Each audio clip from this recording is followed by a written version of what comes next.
Well, good evening, everyone. Welcome to the Austin J Haines Show. Are you an empty nester? Maybe you're not, but maybe you are approaching. You're fastly approaching. Well, we're going to learn how this process unfolds. And I want you to really lock in, share this with somebody who might be in that stage. And maybe you're somebody who's coming out of a tough season. You know there's a decision to make. You know you want to reset some area of life. And I know we talked to 90% of the people out there, there's something that you've been thinking about. If you're in the Northeast part of the country here, or the northern quarter, northern hemisphere, I should say, the seasons are about to change. You've been thinking. You got some things on your mind. You're like, well, when the kids go back to school, think about it now. Take advantage of this opportunity. And as you're settling into the show, I want you to think about not so much doubling down on the speed that you're moving forward. I want you to think about it a different way. So as we set up the show, we have two incredible guests that are going to be joining us. Jay Ramsden is an empty nest coach. He's become an expert in the space. And then we have Michael Padurano in the second half, who's going to be talking about finding that definitive purpose. So these two things are going to play very well together. I already know it. I've met both gentlemen, and I know you're going to find it fabulous. So before I do that, I'm going to bring on my beautiful co-host, who's always in red, and she's always traveling. So let's play a game called Guess Where Dr. Andrea Is. So let's bring her on. Well, I don't think I made it. I didn't make the visual very pretty for you to guess where I am. You look great. I thought you were in a professional studio with one of those virtual green backdrops. Yeah, that's not happening. I am at an airport. I'm in Southwest area right now, and you can't tell where I'm at because I have one of those gateways behind me. So I will give you a hint. It's where the Super Bowl was this year. Oh my gosh. Okay, I will just tell you. I'm in Phoenix. There we go. I knew you had to be warm weather. There we go. Well, you look like you were flying the plane. I mean, you got the official headphones on, and yeah, it was good. so yeah. I'm glad you're here. I'm glad you made it. It's amazing. We're going to have a great show. But I just want to encourage everybody to share this, whether you're getting live or playback. One person, one share dramatically changes somebody's life. One interaction can literally change somebody's life. And I got something I'm going to share later in the show about something that happened to me this weekend, somewhere halfway through. But I was going to read this, Dr. Andre. I was talking about, before we bring on Jay here, how, when we go through a season of change, we're so accustomed to like doubling down or trying to kind of fight our way out. And there's a place for that. But I want to read this to you and to our audience here. And most people won't be able to guess who it is. I'll probably end up telling you, but let me just read it. Every person needs to take one day away, a day in which one consciously separates the past from the future. Jobs, family, employers, and friends can exist one day without any of us. And if our egos permit us to confess, they could exist eternally in our absence. Each person observes a day in which no problems are confronted, no solutions are searched for. Each of us needs to withdraw from the cares which will not withdraw from us. Isn't that beautiful? Very beautiful. Yeah. And the thing I want to share with you is that was said by Maya Angelou, who, from what I just read in the news, is about to be on the first quarter. Oh, I didn't know she was going to be on anything. That's fantastic. Yeah. So I love this quote. I think it's in line as we bring on Jay. So I'm just going to share. I met Jay on TikTok. TikTok. Jay has built a following, I think, of over 54,000 people. He's extremely active. He's touching people's lives. He's tapped a vein because there's a lot of people who go into a season. You know, it just happened to me today. I won't get into all the details. 2 people in my life didn't ask for help. And I'm like offering my services. And I think sometimes we do not make it easy for ourselves to get help. So I want you to make it easy for yourself to get help, especially with somebody like Jay, the empty nest coach. He's putting himself out there. He's got a newsletter and he's extremely active on social media, TikTok in particular, to share a message. Dr. Andrea, what are you thinking so far? You met with Jay on the call. What are your thoughts and feelings? So actually, this is right up. This is perfect. I'm turning it right over to you. Well, it is perfect because my youngest daughter and my son-in-law live with us. When my daughter went to college, I asked her boyfriend to live with us because I travel so much. I wanted my husband to have somebody at home to interact with him. And college, COVID happened, so she moved back home, and we're like, we already knew they were going to get married someday, so we're like, don't kick him out, he can stay. And we get along great with them, and they're going to build onto our house someday. And in the process, she's been looking at houses because she has a rental property of her own and was thinking about what she wanted for the house that she's building. And she found a perfect opportunity just 6 weeks after her marriage. And she showed it to us, and we're like, wow, that's a great deal. It's priced right. It's everything that you want. It's a great starter home. And so in less than 24 hours, she found it, looked at it, he looked at it, they bid on it, and it's theirs.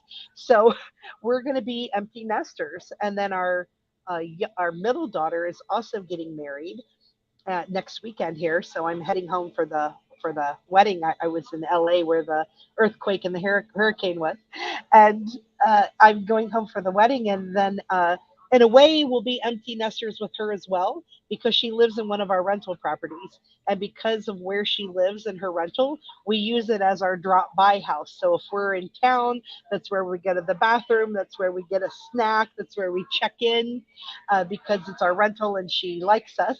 You know, so she'll be moving in with her husband. He had bought her house before he asked her to marry him. And so both kids will be moving. And then I'll be moving my office into my house, and it'll just be Tom and I. And even though I'm traveling less than I used to, I'm still traveling. So it'll be different world for us. It'll be interesting to see. The cool thing is we've gotten closer together this summer that I've come home. I spent the summer home to use the saltwater pool and to, be there for my family. And so because I've made that a purposeful thing to do, that we've really noticed a difference. So I'm thinking other people don't do that. Well, it's interesting when we set this interview up, this was not the case. Like, this is all kind of played out. Like, that's why everything has a purpose. I'm telling you, just be open. Yeah. It does. It's like today's going to have a purpose. Like, and that's what I said in the green room. It's like, there's something that happened that got you here on the show.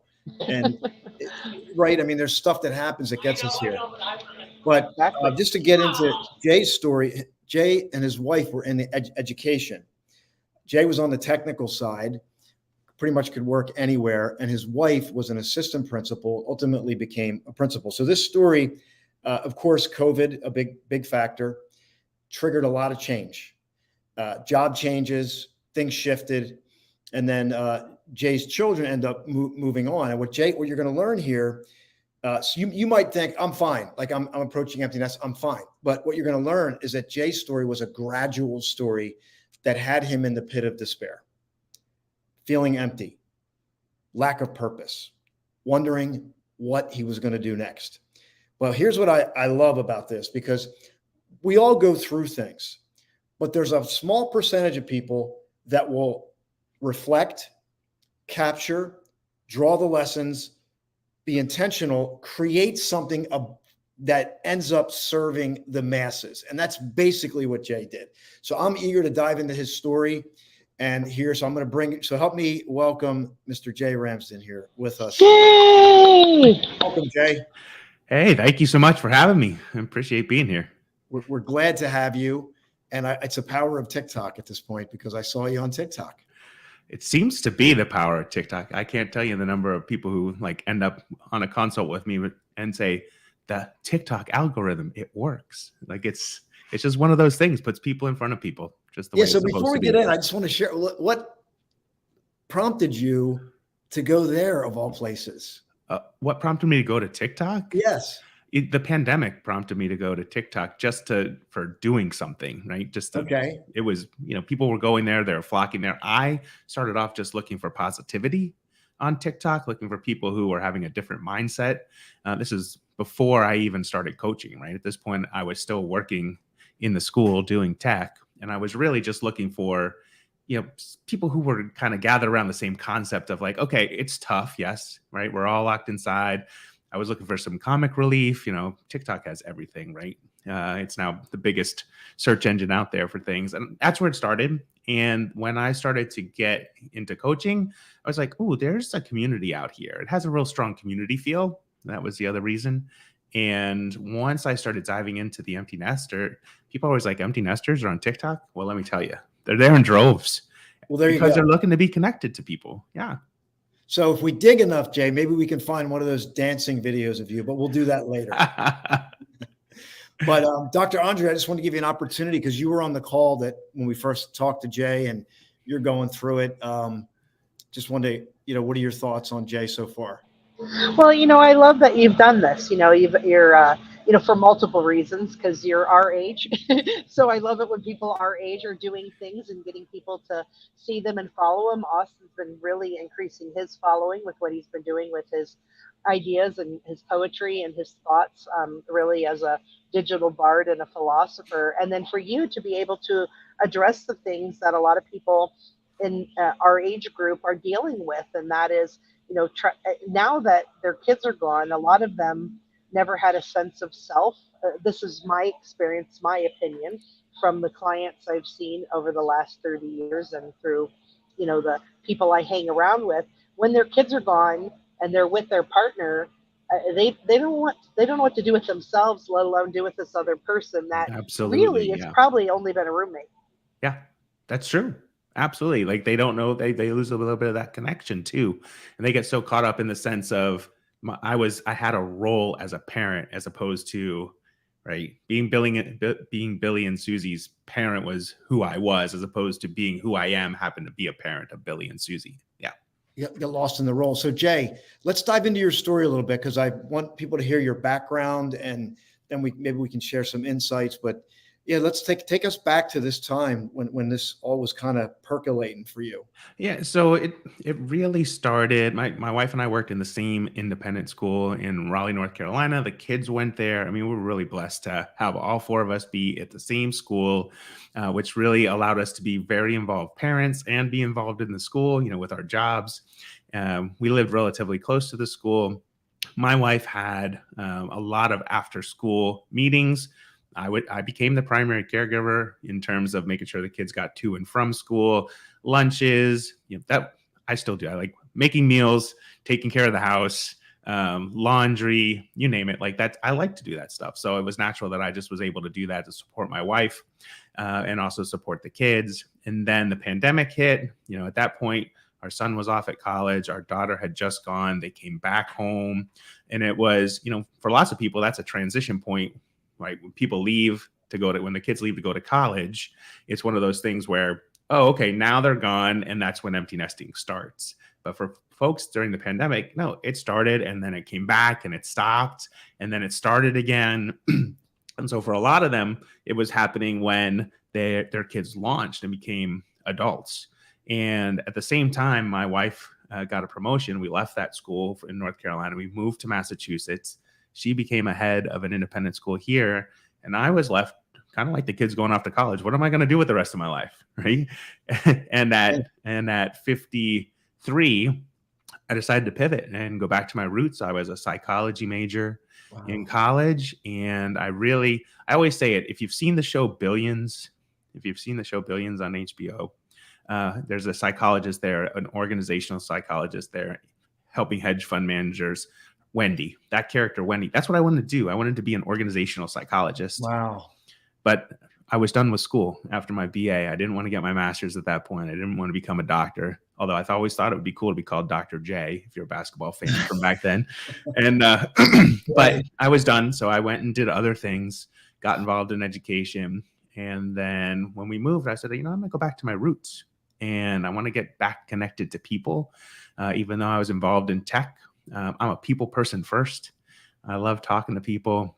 Dr. Andrea, you travel a lot. Like whenever I'm traveling, I'll talk to anybody, and you probably are the same way, because connection is important, right? As human beings. And then I think that's what took me into empty nesting is as our kids leave and go off to college, or for some, it's go into the military or go right into work.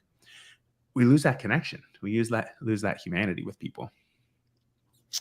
So Jay, just I'm going to throw this out there, but do you remember like the toughest moment? Because I was reading your bio, and I know you're kind of painting a picture, but I also know that there's some tough moments that people go through when they're in the heart of this. And I'm just wondering, where was your moment where maybe you was at your breaking point, where you felt your lowest? I mean, was there a moment where you're like, man, like just felt like completely lost in your midlife section? Yeah, I think it happened because my son did a 5th year of college. So that put him and my daughter a year apart from each other in graduating. Okay. He moved with us. He was living with us. He ultimately found a job up by us, and our daughter was graduating that May of 2022. So just a year ago, really. And they both moved into their adult apartments 1 week after each other. So we moved my son in, and then we hustled down to South Carolina to move my daughter in. And then, I was Mr. Logistics, always have been. And I got back, and after that, it was like, whoa, like, what's my purpose, right? I spent all these years kind of getting people in lots of different directions and going in lots of different places and answering and being kind of the go-to for the family. And then I was lost. I was just starting my coaching practice at that time. And I was a general life coach at that time because I didn't really know like what my purpose was supposed to be, other than I knew I was supposed to help people. And I've done lots of different work. And, for me, it's like helping people solve complex and challenging problems. That's what I do, just to help them find a better way to move forward. I did that my whole life in different ways. But I didn't know exactly who I was supposed to help until I started to reflect on the people were gone. There was a big move and a big change. We moved to Massachusetts. So that's a big change. I became an entrepreneur, at the age of 53. When you talk about like trying to start something new, most times when people leave, the kids leave the nest, parents are like, okay, well, what are we going to do now? Right. And I knew I wanted to help people. I just kind of got stuck in like, who am I supposed to be? And I was lost is really what it comes down to. I was like, I didn't know my purpose anymore. Wow. Yeah. It's an interesting place because you think about when you're starting out in life and you're in your 20s, you're trying to figure it out, but there's a lot of excited anticipation at that stage anyway, even if you feel confused. But then you raise children, you feel like life is a certain way. And then all of a sudden this vacuum happens and you're like, oh my gosh. And I would imagine some people are like, who am I? I would imagine some people get so caught up in the role that they were playing that they forgot who they were. They forgot who their partner was. And it's not even like when you first start out, it's weird. It's like a whole different thing. And so I would imagine you went through that. And I would imagine you're coming across a lot of people right now who are going through that. And I bet your first thing is like, it's going to be okay. Right. Because they're probably like thinking, oh my God, it's over, Yeah, exactly. And I want to be cognizant too. Like we talk about it. The kids leave and we have our partner or spouse at home, but so many people don't. There are so many people in the empty nest community who don't have a partner or a spouse to rely on, don't have somebody else. Oftentimes they go through gray divorces, right? That's a phrase of people getting divorced. And the number of people who comment on my stuff, on my TikTok videos, I'm live over here on TikTok too. So I got folks who are in here saying hello. Oh, and on there. So I got it on here at the same time. So hopefully people are joining and listening in there too. But the number of people who tell me their stories, and I think really in our empty nest life is we just want to be heard. We want our feelings validated. We want to know that what we're going through is real. And because empty nesting is supposed to be kind of this, woohoo, the kids are gone, nobody wants to talk about it. Nobody wants to talk about the struggles or what's happened or the things that take place. But for lots of folks, sometimes it results in divorce. Sometimes it results in them moving too. In my heart, I want to help those people too, right? It's not just about the folks who have a partner or spouse to go through things with as well. Okay, so I want to just ask Dr. Andre to chime in here if she has any questions, and I want to find out your toughest case. Not all the details, but do you remember like a tough case? And then what's your vision? What vision do you see for yourself with this? You've really tapped in a niche. I think I talk about midlife reset, midlife oasis. Mm-hmm. So this is getting into like, let's roll up our sleeves, let's lock arms, let's get to the other side. There is another side, and I'm going to help you get there. But Dr. Andrea, is there anything that you wanted to chime in? And in thinking about this, I came for an abundance workshop this weekend, and we were talking about, limiting beliefs and the things that people have.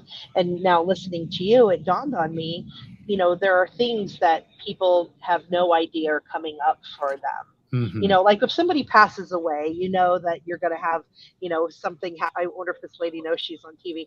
If something happens, that Christmas is going to come and you're going to be sad. So those things are expected, but there's other things in the world that, and being an empty nester, that I have no idea that's possible or could occur for us. And so I'd love to hear what your thoughts are on that. Yeah, well, you hit on it, like when we actually have a loss, right? There's grief. And one of the things that we experience as empty nesters is there's three umbrella stages to it. It's grief, relief, and joy. So the very first couple of months, sometimes, it could be 3 months, it could be 6 months. For some, it's longer. Like you do experience grief when the kids are gone from the house. And then you move into relief. Like, okay, I've raised them well. They're off doing their thing. They're taking care of themselves the way that I expected. And then you kind of move into joy, right? Grief, relief, and joy that's taken place, and you can move on with your own life.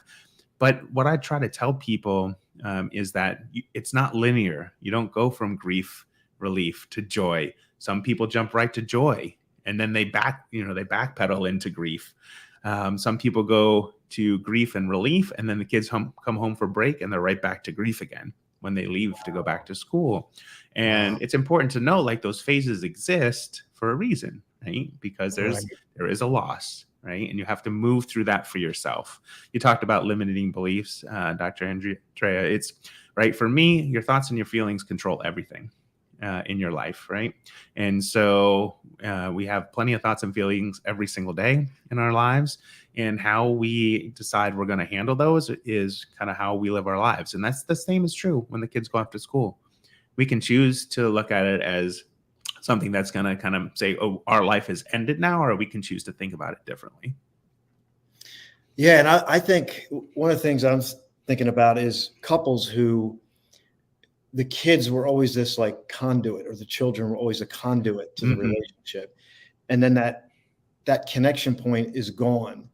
And I'm just wondering, is there like a big vacuum there where people have to almost like maybe start over, maybe even start worse than starting over, because you're kind of like, maybe you're a couple steps back. You come across that a lot? Yeah, absolutely. You think about it sometimes, like there's something about everybody being in the house, right? And sometimes being in the house means the kids are upstairs doing their thing. They're on social or gaming or doing whatever they're doing. You might be watching a show that you like in one room. Your partner or spouse might be watching another show in a different room. But there's just something about everybody being in the same space that feels comfortable and normal. But then when you remove the kids from being upstairs, like that expectation of, okay, there's more people in the house, then it's just like, okay, there's two of us in the house. What does that look like for us now? How do we get reconnected? How do we not just come home and put on, sweats and hop on the couch and, order takeout and watch a Netflix and thumb social to kind of feel better? And in coaching, we call that buffering. And buffering is putting something between you do something between how you're feeling and what you don't, like it's basically making yourself feel better. It's a coping mechanism. So it's a buffer between what's happening and what you're feeling. And Right. people do that all the time in life. Right.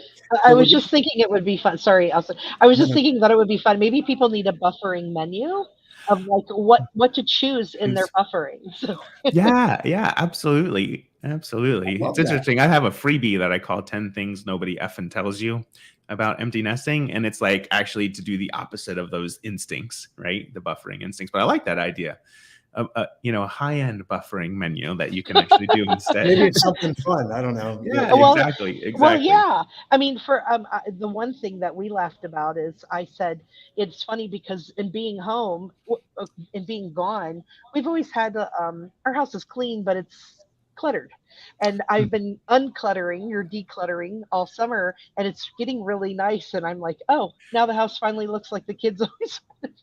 I think they're going to Exactly. be mad. Like, really? You wait till we leave? It's Exactly. interesting. We've had decluttering, and now it's so interesting how these have come together. Jay, just a couple insights. What would you? Let's say somebody is approaching empty nest, or they're just found themselves there unexpectedly. I mean, I want to get them. And by the way, what is a good way for them to connect with you before we answer that question? Oh, yeah, absolutely. So people can connect with me either on TikTok or on Instagram, and I'm just the.emptynest.coach. Okay. And if you Google Jay, the empty nest coach, I'll come up lots of different ways. So Good. yeah, I'm going to find you here. I'm going to share that link so people can get a hold of it. I think Austin, the main thing, especially if people are going into empty nesting, right? This is college move-in weekend. I don't know about you all. Like if you're on Facebook, you probably see lots of just dropped so and so off here. Or here's the car packed, ready to go, and it's that time right now. So if people are getting ready for that, let's say next school year, is don't forget to just prepare, right? We know it's coming, but people forget to actually prepare for that drop off. And what I mean by prepare for the drop off is have conversations in the house. Like, what is it going to mean to the family when maybe it's the first child goes, or maybe it's the last child goes off to school? Have a conversation so everybody understands what the expectations are for everyone in the house. Like, so when you go to college drop off or college move in, the kids are going to want it to go one way. The dad's going to want it to go another way. The mom's going to want it to go another way. And when you don't have a conversation about that amongst all the parties involved, that's when college drop off becomes stressful, right? So just it's planning and communicating is really how you prepare for that drop off and then heading into the empty nest. I'm seeing a flip side for this too that's needed because, like my daughter, she had expressed, she said she's always been terrified of being home alone because we live in the country and she watches scary movies. And she said, so like she would text us and go, when are you guys going to be home? Even at 25, Right. And she said, I actually feel comfortable being home alone now. And she said, and I'm going to be fine in the house. She said, but it's interesting because there is a missing for her as well. And so on one hand, they love it when we're gone so they can have the house to themselves. Mm-hmm. But then yet there's the dependency upon us. And so I'm thinking that sometimes I see it in other people already. They may not communicate because they're afraid they're bothering someone.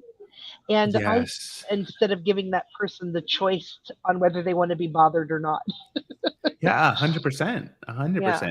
I think too, right? People are afraid to burden other people with what they're going through.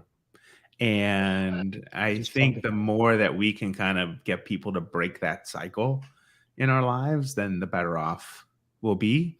Because when we kind of put things deep down into, our soul, basically, that's when problems start, right? If you go down the path of like not asking for help is when you find yourself in bigger trouble, I think.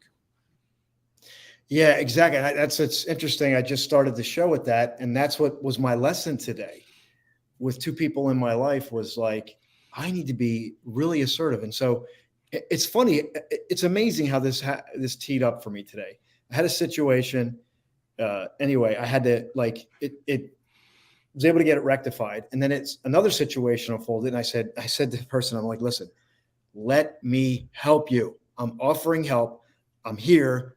So I got really assertive with them because I think you have people that are fiercely independent, who you really have to kind of almost tackle them, like metaphorically, to get them to take your help.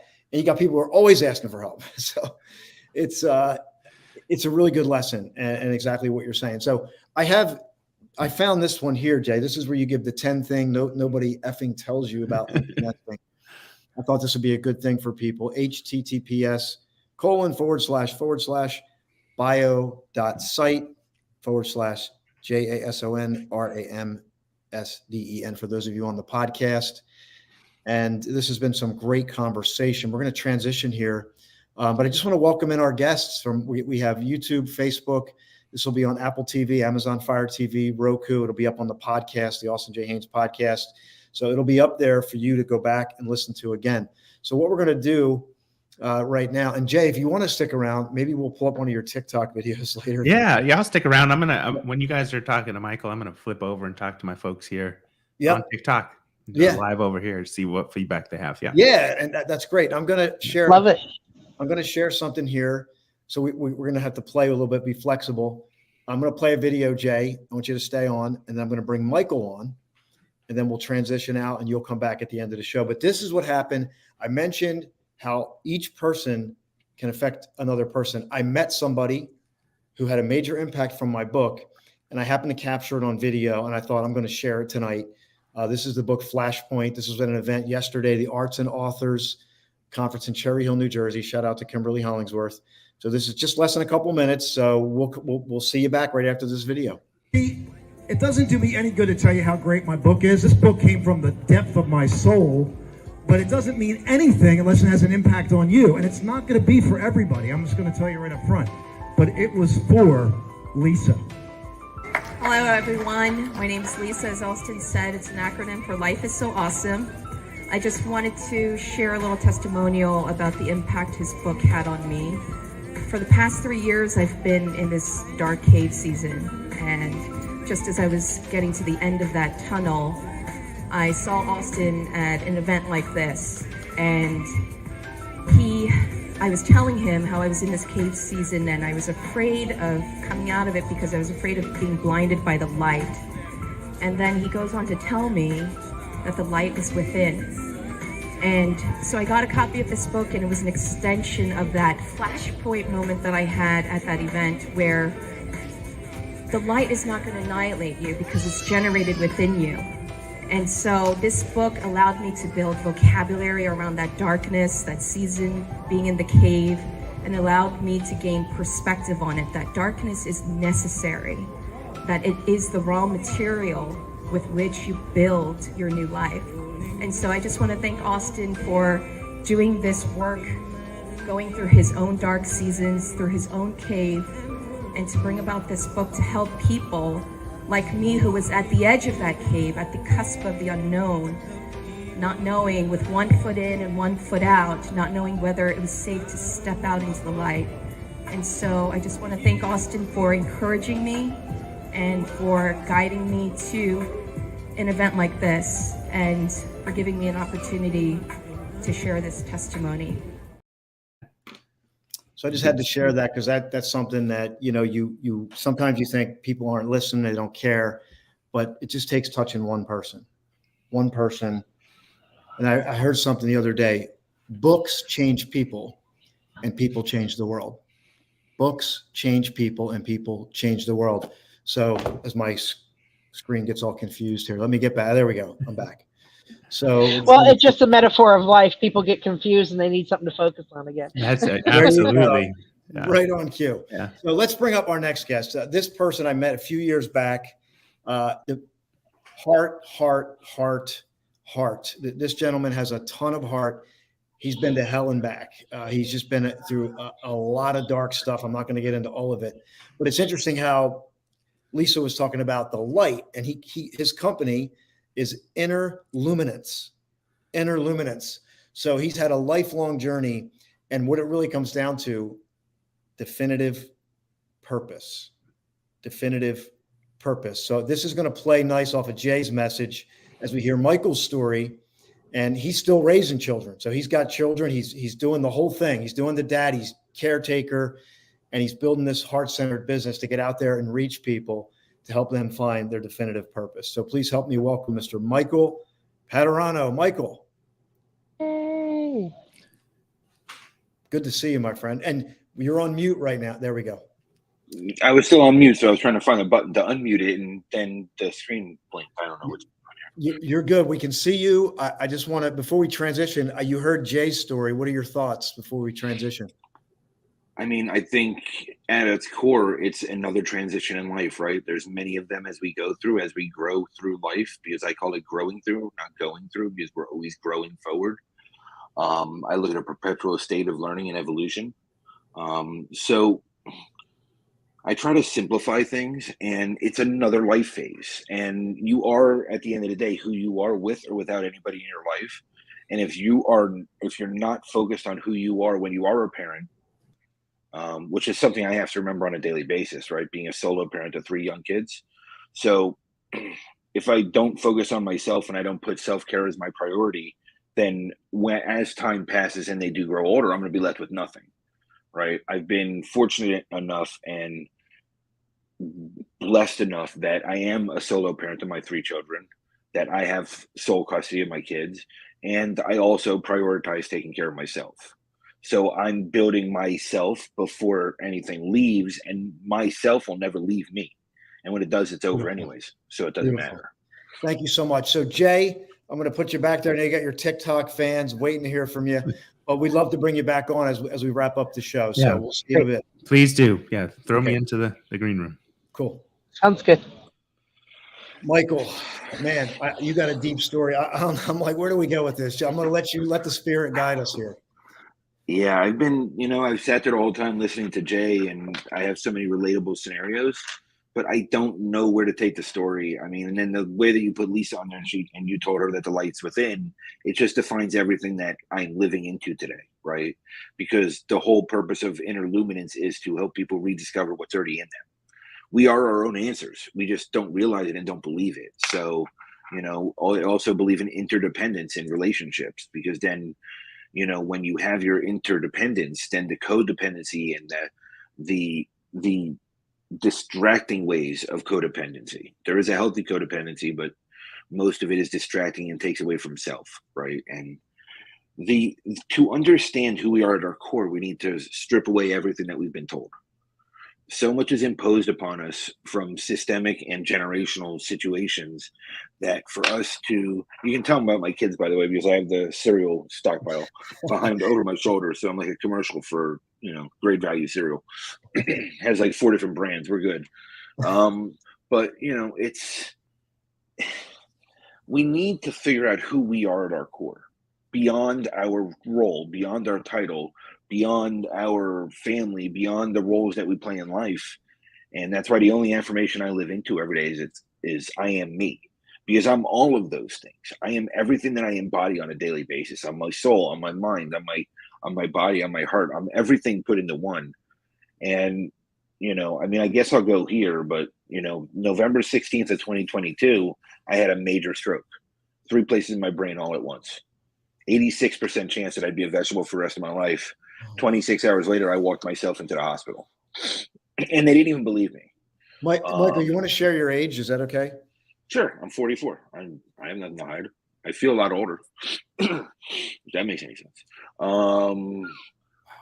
So at the time I was driving my car, and my son was in the car with me. And as we were pulling up to a red light, I looked at him and I said, "Thomas, I don't feel right. I'm like, I really don't feel right. Like all my energy is disappearing and I'm really tired."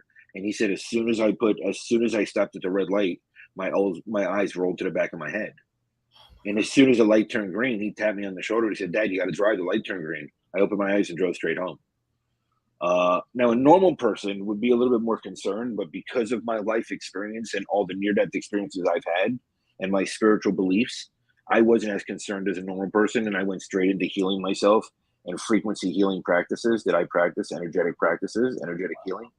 And I spent the next 20 hours working on healing myself.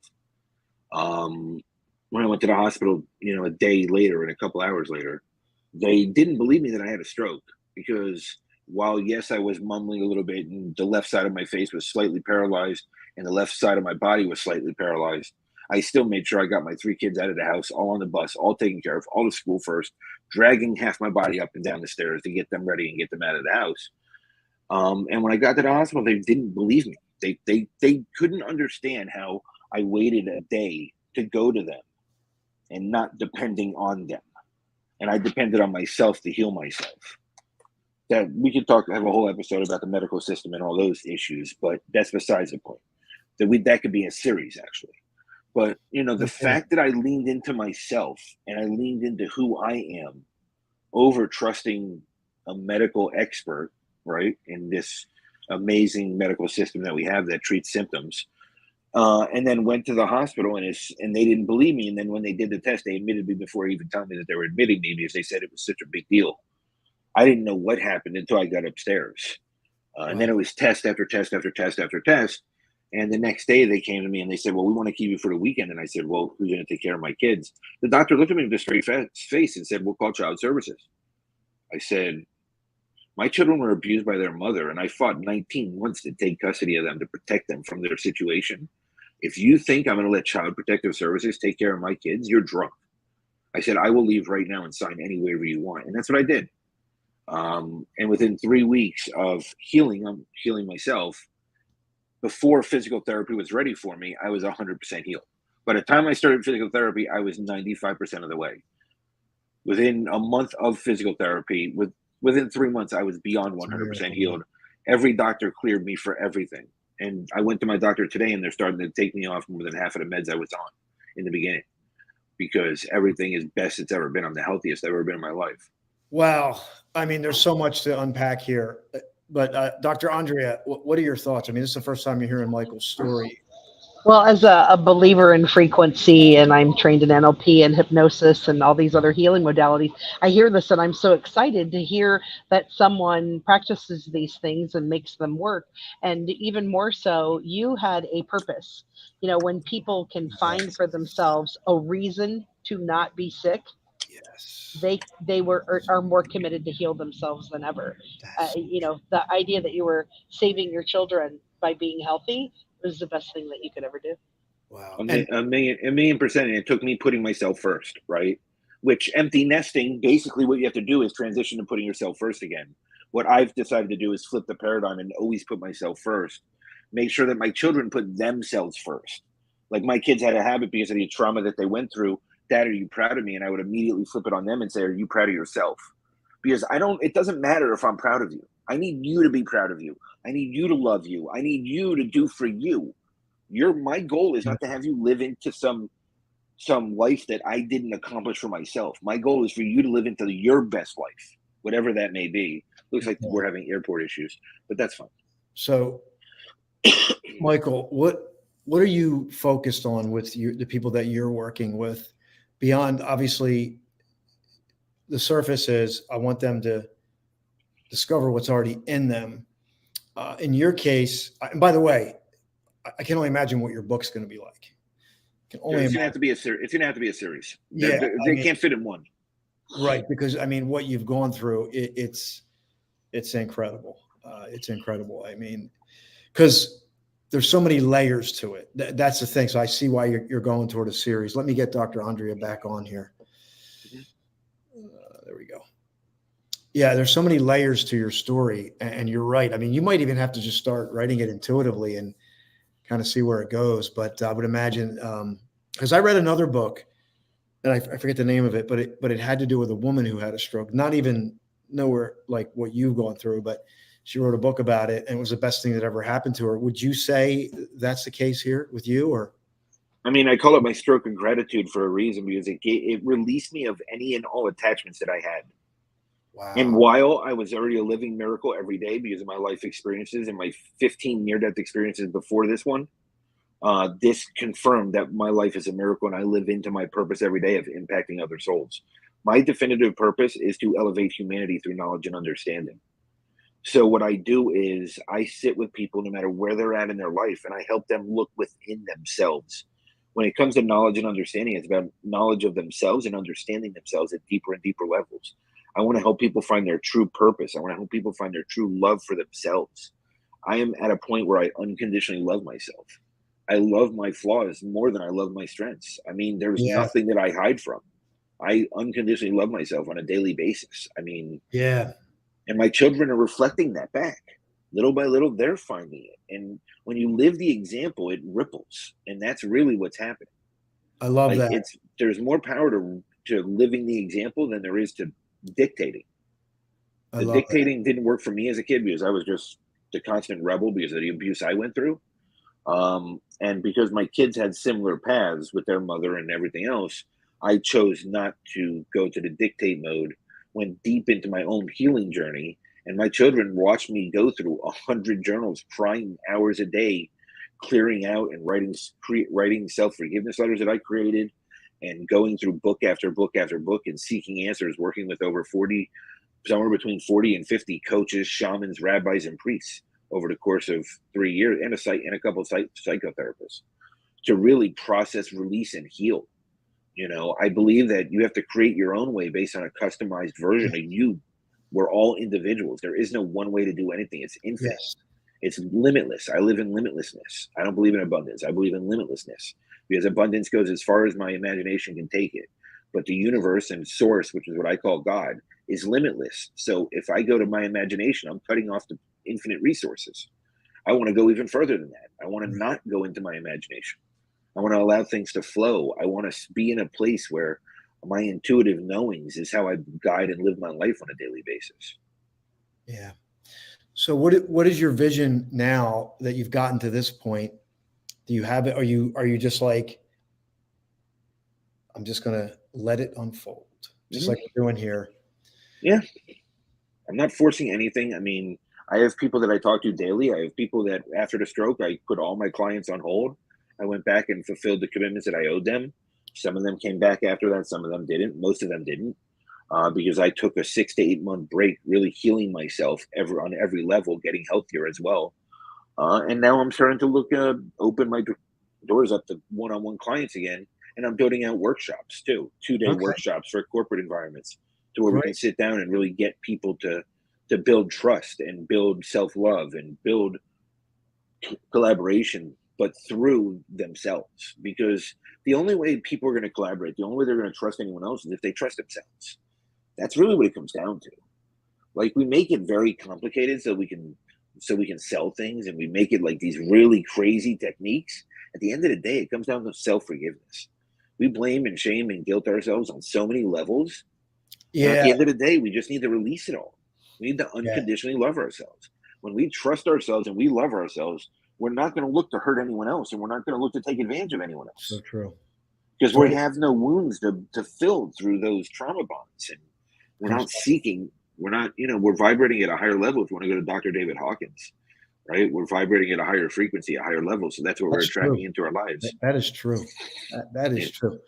I have this thing where I feel like, and we'll let Jay chime in on this later, but I look at the baby boomers. I had this thought. I was going to do a piece of content on this, but it's like, by the way, this is a big generalization, but you'll get the point.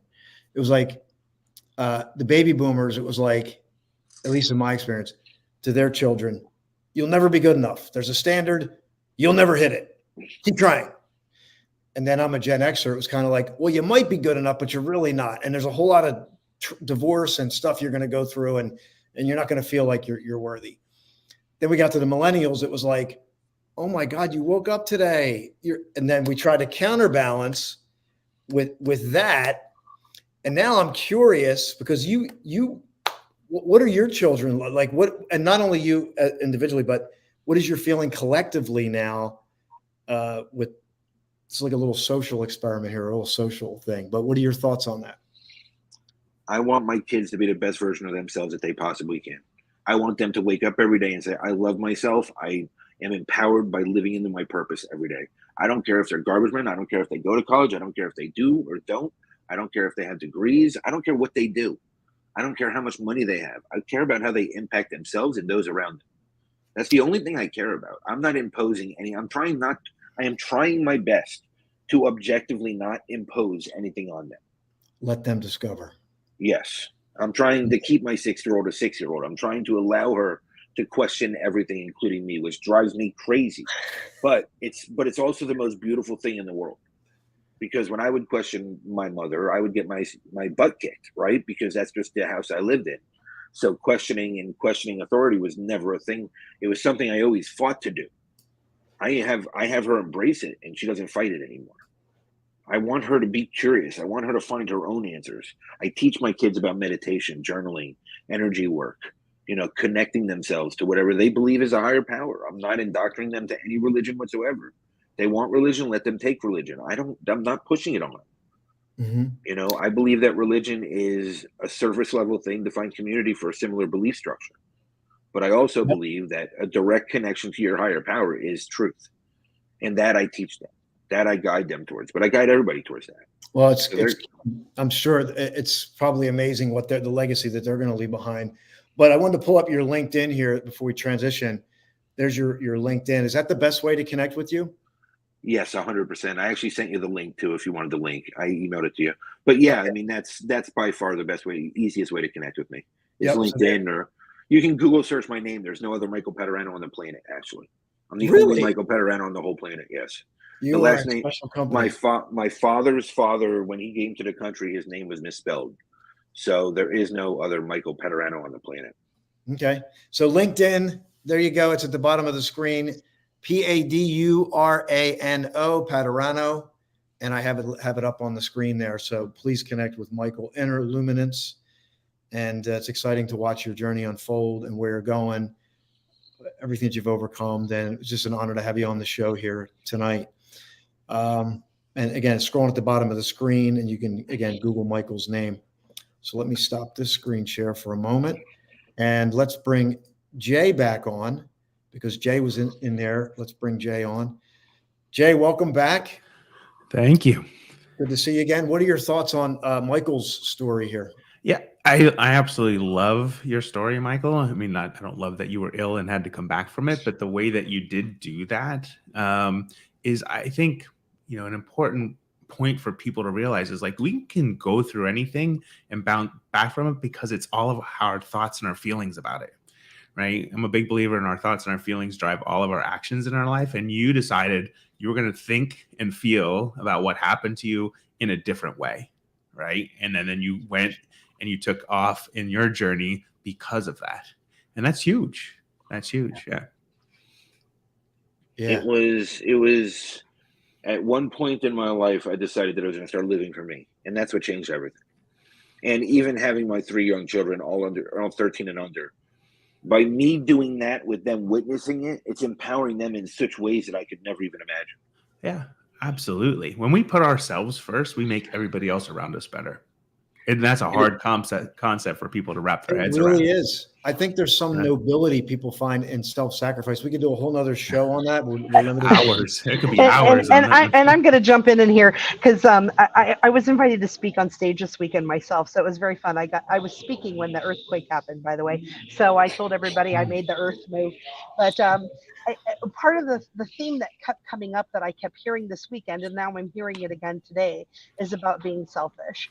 And a person who needed a place to stay last night because of the way the hotels were, she ended up being in my room when we were talking, and she said something she noticed in me is that I have been, as a people pleaser, I have self-sacrificed for all these years. And she said, Andrea, when are you just gonna go, sorry, me first? And it's funny because I've done talks for years where I would start my presentations and talk about how, my name was Benavides, my maiden name, and then I became an Adams and became to the front of the alphabet, and then was going to marry a Miller and lose the beginning of the alphabet, and said, no way, I want to be first. And then when you think about it, like on a game, nobody wants to be first. I always volunteer, like in public speaking, I'll go first. Oh, wait, you want me to do it? I'll go first. I still do that. But there are so many other things in my life that I stopped saying I'll go first. And so I really appreciate that you guys are bringing this full circle, that it's, that for me to lead other people with what I do and everything, it's best for me to do the lead by putting myself in the front run. Great concept. So we got 5 minutes left. I told everybody we'd see one of Jay's videos. So Jay, which one should I grab here? You got anyone in particular? I'm looking at them. You could do one of my pinned ones. The one Okay. where I'm in the red ring. I love this one only because In the it's red? just in Well, the it's red because ring he's jacket. wearing red, and I'm the red Exactly, carpet connection. exactly. I So, see one of here. I course. see one we can share. Let's grab it. Yeah. I'm gonna pull It just up here. resonates. Like, I think it goes to show, like, when you get out of your comfort zone and just share who you are, right? Here we go. Yeah. Here's one of the top things I hear from empty nesters. Hi, I'm Jay, a life coach for empty nesters. And if that's you, follow for more. The top things I hear from my clients is that they feel like they're a failure as a parent. And that's 100% normal. No one gives you a playbook for your special little human, but you show up, you love them, you care for them, you give them what they need. And in my book, that's a success as a parent. Give yourself some patience and grace. Being a parent is hard enough. Here's one of the top things I hear from empty nesters. Great. Little tips like that you can get a hold of from Jay on his TikTok account there. This has been a great show. We have a couple minutes left. Dr. Andre, is there anything you want to hit before you want to take us out here with 4 minutes or what? Well, yeah, I want to remind people that, you've got a lot of great content available to you. Jay talked about it, why he was attracted to TikTok, and, Austin's on Facebook and TikTok, and Michael's out there on LinkedIn. I'm on LinkedIn, TikTok, and Facebook. And there's a wealth of information. So if you find yourself not in a good space, get in a good space by watching something positive online instead of something crappy. Yeah. And I think be intentional, like going over and like follow, and don't just keep it at random. Be intentional, go in every day, check it out. Cause a lot of times we're just random approach, but what if you could just follow Jay or follow Michael and just follow them for a while? I'm telling you, your life will change. And I know not just follow them, like and comment, because Like and then you know comment. what you like, and then other people will engage with you, and it raises your energy when you give energy to others who are giving energy to you. Exactly. So this has been a great show. I just want to remind everybody here, I have a book coming out. It's called Seeds of Infinitude. And I'm going to put that QR code up here real quick. And then we'll come back to And while he's pulling that up, we also have an event in Costa Rica, the Midlife Oasis. So if anybody would love to go and find their new life in their midlife oasis, join us. Yeah, I got to get this fixed here. So I apologize about the tech, but let me just show this for a hot minute and then we'll be back to say goodbye.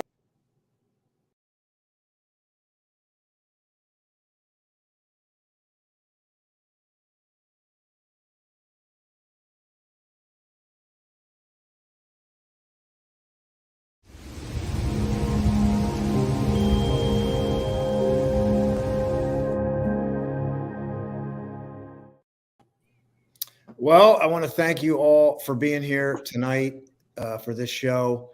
This will be up on YouTube. You can go back and watch it again. It'll be up on the podcast. I just want to give a special thanks to Jay for being on here, sharing his story and insight. Michael, you're always in it, brother. Thank you for sharing. And Thank you for having me. Yeah. And Dr. Andrea, again, thank you for making time, traveling and fitting this in. Well, you can thank Southwest for landing on time and giving me this layover. There you go. And I just want to share with everybody, we're all on the journey. Nobody's on a pedestal here. We're all on the journey. It's important to say that. So just lock in. Nobody's perfect here. You're not below. We're all on the journey.